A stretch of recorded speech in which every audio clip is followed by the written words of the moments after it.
Le Saint-Esprit me dit, sais-tu pourquoi dans Exode 21, verset 6, le maître envoie l'esclave devant Dieu et puis perce son nez ou ses oreilles? J'ai dit non. Il dit parce que c'est l'esclave qui a demandé au maître ce qu'il fait. Je répète.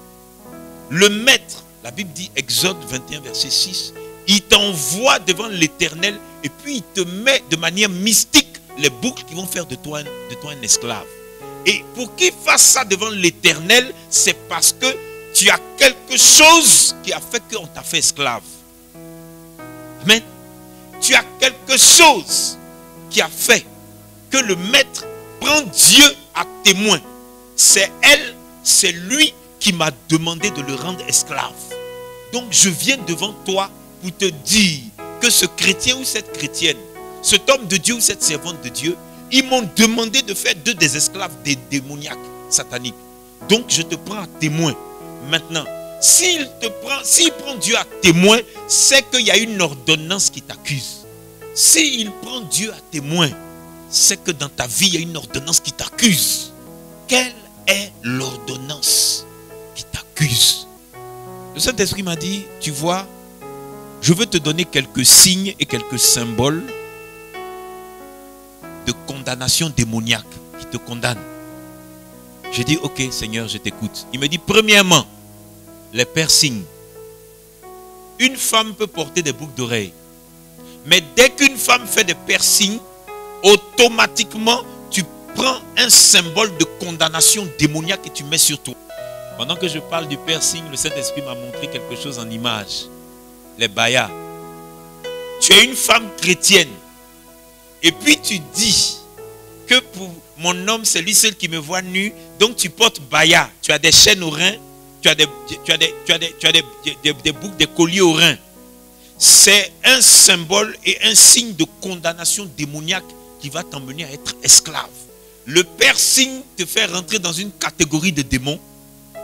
Et le baya te fait rentrer dans une autre catégorie de démons. Il y a une catégorie qui va te conduire dans l'homosexualité. Le piercing et la drogue. Et puis, les bayas, ça va te conduire à la prostitution. Ce sont des condamnations démoniaques. Le Saint-Esprit me dit, il y a le tatouage des codes barres. Donc, bientôt, il y aura des humains qui vont porter des codes barres. On va mettre sur certaines personnes des signes. Et tu portes un code barre. Or, le code barre et puis le poinçon et la boucle de piercing, c'est la même chose. C'est-à-dire que quiconque porte le code barre ou la marque 666 appartient à quelqu'un. Parce que le produit que vous achetez au magasin, il y a un code barre dessus parce que ça appartient à quelqu'un. Ça appartient à une entreprise. Donc, l'entreprise a son code barre. Donc, les codes barres démoniaques seront mis sur les humains. Symbole de condamnation démoniaque. Deuxièmement, les logos diaboliques. Donc hier, j'étais avec quelqu'un et ils sont rentrés dans son inbox pour lui demander, il a besoin de combien, est-ce que ses affaires marchent, tout ça. Donc, tous les jeunes étudiants d'Abidjan sont des francs-maçons maintenant. Tous les artistes, on les a tous recrutés. Et donc, les logos diaboliques, il y a par exemple le logo franc-maçon qui représente un compas, l'équerre, un homme qui est sur une femme qui a écarté ses jambes. Maintenant, des logos diaboliques comme ça, il y en a plein. Donc, quand vous voyez les logos, vous ne savez pas ce que ça veut dire. Mais le logo est un symbole et il y a des logos diaboliques. Donc, la dernière fois, on était là et puis il y a l'un de mes fils qui est arrivé et puis il avait porté Versace. Voilà. Oh, le Versace là, c'est la tête de le démon là, Aphrodite. Aphrodite, c'est une dame et puis maintenant il y a des serpents sur sa tête. Donc c'est de là qu'ils ont fait l'aphrodisiaque. Donc c'est un démon très dangereux et puis ils ont pris pour faire le logo de Versace. Et puis les gens portent ça. Il est chrétien, hein? On est venu prier, il était là, il avait porté son Versace, il est sapé. Mais comment se fait-il que le Saint-Esprit ne t'a pas emmené dans la dimension pour comprendre? Le Saint-Esprit dit, il y a une urgence pour comprendre le combat spirituel. Satan est en train de vous tuer.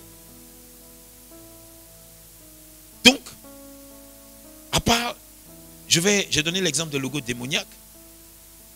L'escarification. Hein, la dame communion de tout à l'heure. Regardez.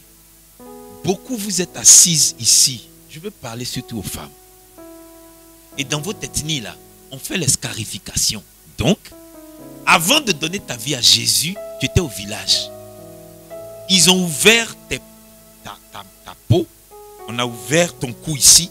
Et puis on a ouvert au-dessus de ton slip là, en bas de ta colonne vertébrale. Et puis on a mis une poudre grise, une poudre noire là-bas. Maintenant, comme toi tu es venu dans Amen, Alléluia, tu estimes que tout ça, ça ne fait plus partie de ta vie. Tu mens. Pourquoi tu fais ça? L'escarification là. Regardez, j'avais un ami qui était dans les affaires, il est parti au Burkina, on lui a fait des trucs pour qu'il se rende invisible. Donc, ce n'est pas toi qui te rends invisible, c'est un démon qui est en toi qui va te rendre invisible. Donc, la scarification n'est rien d'autre qu'un esprit qu'on a mis dans ton corps. Et l'esprit là, il a un rôle, c'est de te rendre esclave. Amen. Ne soyez pas distrait, écoutez ici.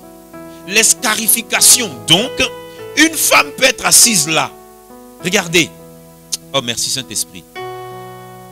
On partait prier au terrain, et puis j'étais avec mes fils, on priait tous les soirs. Et puis il y avait l'une de mes filles à ma gauche. Le Saint-Esprit dit, il faut la toucher. Mais elle prie avec nous, ça fait plus d'1 an. Le Saint-Esprit dit, va la toucher. Donc j'étais avec des chrétiens et des chrétiennes. Donc je prie, et puis je viens, je la touche. Quand je la touche, elle tombe dans le sable. Et puis le démon dit, laissez-moi tranquille. Hein. Laissez-moi tranquille.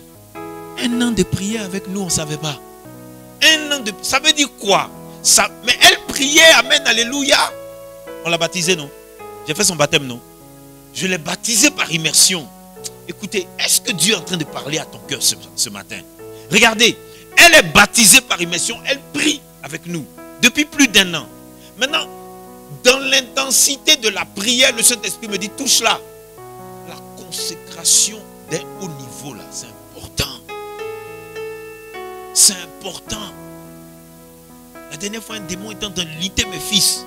Je voyais qu'ils étaient en train de... Jusqu'à... Il y a un qui est attaché.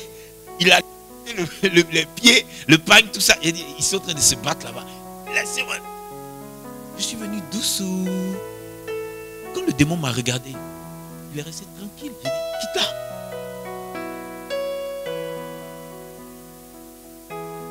Et c'est comme ça qu'en France, mon père spirituel nous avait confié une délivrance. Donc moi, je suis arrivé en retard. À l'époque, je travaillais encore. Donc j'arrive, je vois mes frères, fils de notre papa. Ils sont luttés. Ils avaient pris une chaise et puis ils ont fait asseoir l'antillaise là. Elle était assise comme Alexis Carrington. Elle avait mis un chapeau sur le côté. On est en train de chasser des démons. Hein. Elle est comme ça. Je te chasse. Il transpirait. J'ai dit, bon, d'accord.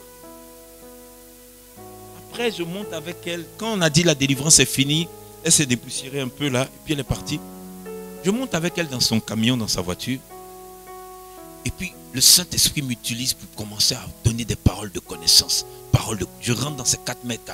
Et puis, je parle, je sors des paroles de connaissance. Et puis, on découvre que mystiquement, il y a une araignée qui est rentrée en elle et qui lui a donné l'anémie. Et son frère était mystique. Donc, elle a un problème de sang. Et elle dit, elle est un jour dans son appartement, puisqu'elle vit seule, elle est célibataire. Et puis elle a vu un truc courir comme ça, et puis ça a sauté sur elle. Le temps qu'elle crie, c'est rentré dans son ventre. Depuis ce jour, elle fait l'anémie. Personne n'arrive à la guérir. Je lui dis, mais pourquoi tu n'as pas dit ça à la délivrance? Elle dit, ils ne m'ont pas demandé.